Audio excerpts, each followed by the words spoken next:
Tamil short and junior great November 1976 start. அவை முன் சமர்ப்பிக்கப்பட்டுள்ள நிதிநிலை அறிக்கையை பற்றி விமர்சனம் செய்வதற்கான வாய்ப்பு கிடைத்ததற்காக நான் மகிழ்ச்சி அடைகிறேன். அண்மையில் நிதி ஆணைக் குழுவிடம் கடன் தவணைகளை மாற்றியமைத்து பல வருட தவணையில் கடனைச் செலுத்துவதற்கு அனுமதி வேண்டுமென்று கோரினோம். சட்டமன்றத்திலும் கட்சி வித்தியாசமின்றி எல்லா கட்சிகளும் ஏகமனதாக அவ்வாறு கூறியிருந்தோம். இதை நிதி ஆணைக்குழு பரிந்துரை செய்து மத்திய அரசும் ஏற்றுக்கொண்டது என்பது பற்றி மகிழ்ச்சி அடைகிறேன். நமது மாநிலத்தை பொறுத்தவரையில் நாம் பெரும்பாலும் விவசாயத்தை நம்பி வாழ்கிறோம். சில வருடங்களாகத்தான் தொழில்துறையிலும் முன்னேறி வர ஆரம்பித்திருக்கிறோம். அனைத்திந்தியாவில் தொழில்துறையில் நமது மாநிலம் 3வது இடத்தை வகிக்கிறதென்று சொல்லப்படுகிறது.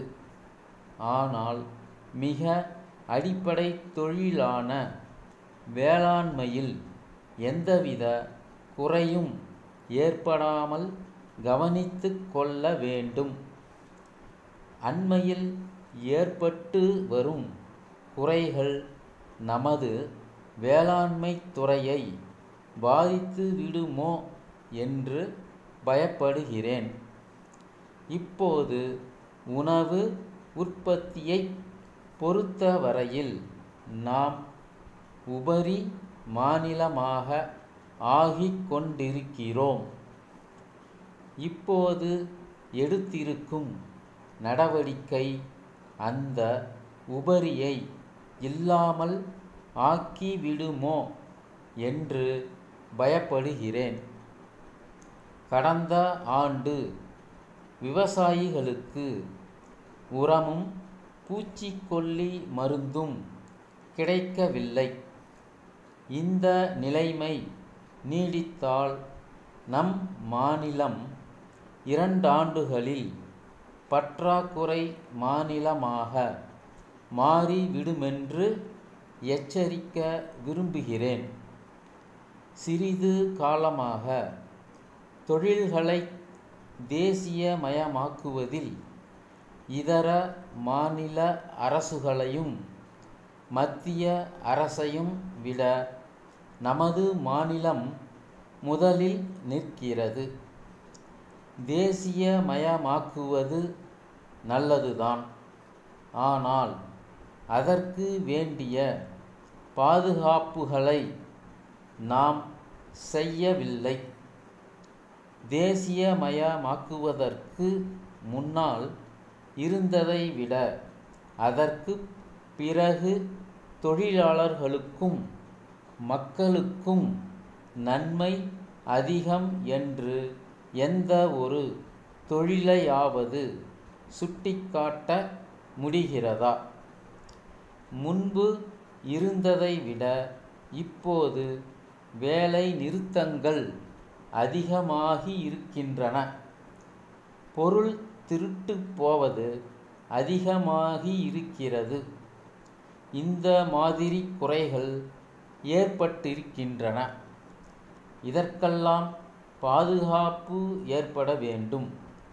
என் சிறிய யோசனை ஒன்றை சொல்கிறேன். நாட்டுடைமையாக்கப்பட்ட எந்த தொழிலிலும் தொழிலாளர்களுக்கு நிர்வாகத்தில் பங்கு கொடுத்து அதில் அவர்களை சேர்த்து கொள்ள வேண்டும்.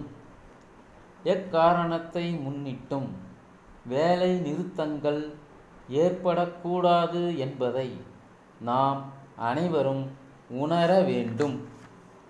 சென்னை 15 அண்ணா சாலையில் உள்ள கணேசன் கூட்டமைப்பிடமிருந்து திருச்சி 10 ஆண்டாள் தெருவில் உள்ள திரு கோ பார்த்தசாரதிக்கு அன்புடையீர். தங்களுடைய கடிதம் கிடைத்தது. தாங்கள் கேட்டிருந்த சாமான்கள் வந்து சேருவதில் ஏற்பட்ட காலதாமதத்திற்காக வருந்துகிறோம். அதேபோல் சாமான்கள் சேதமடைந்துள்ளது குறித்தும் நாங்கள் வருத்தப்படுகிறோம். நாங்கள் குறித்த காலத்தில் சாமான்களை அனுப்பியும் அவை போக்குவரத்து காரணத்தால் உங்களுக்கு வந்து சேருவதில் காலதாமதம் ஏற்பட்டிருக்கிறது. அதே மாதிரி சரக்கு சேதமடைந்ததும் போக்குவரத்து காரணத்தால்தான். இது எங்களால் தவிர்க்க முடியாததாகிவிட்டது. எனினும் நாங்கள் இது பற்றி ரயில்வே நிர்வாகத்தினருடன் தொடர்பு கொண்டுள்ளோம். நாங்கள் எப்பொழுதும் போல தொடர்ந்து நேர்மையான திறமையான சேவை செய்து வருவோம் என்று உங்களுக்கு தெரிவித்துக் கொள்கிறோம். சேதமடைந்த சரக்குகளை திருப்பி அனுப்பி வைக்க கோருகிறோம். தங்கள் உண்மையுள்ள. Hello friends, please subscribe our channel. Thank you.